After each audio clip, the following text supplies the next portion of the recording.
قل من حرم زينة الله التي أخرج لعباده والطيبات من الرزق قل هي للذين آمنوا في الحياة الدنيا خالصة يوم القيامة كذلك نفصل الآيات لقوم يعلمون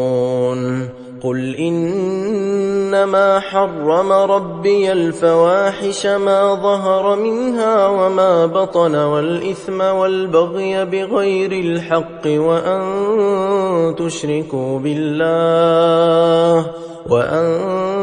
تشركوا بالله ما لم ينزل به سلطانا وأن تقولوا على الله ما لا تعلمون ولكل أمة أجل فإذا جاء أجلهم لا يستأخرون ساعة ولا يستقدمون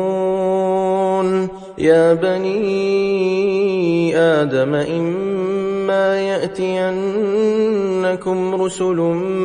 منكم يقصون عليكم آياتي فمن اتقى وأصلح فلا خوف عليهم ولا هم يحزنون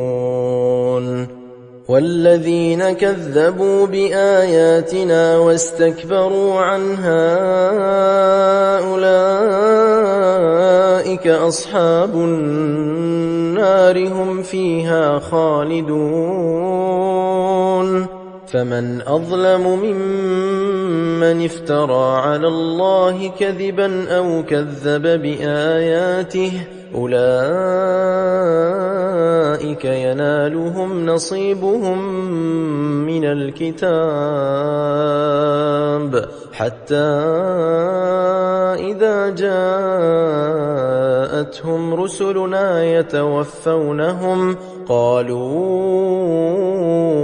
أين ما كنتم تدعون من دون الله قالوا ضلوا عنا وشهدوا على أنفسهم أنهم كانوا كافرين قال ادخلوا في قد خلت من قبلكم من الجن والإنس في النار كلما دخلت أمة لعنت أختها حتى إذا اداركوا فيها جميعا قالت أخراهم لأولاهم ربنا هؤلاء أضلونا فآتهم عذابا ضعفا من النار قال لكل ضعف ولكن لا تعلمون وقالت أولاهم لأخراهم فما كان لكم علينا من فضل فذوقوا العذاب بما كنتم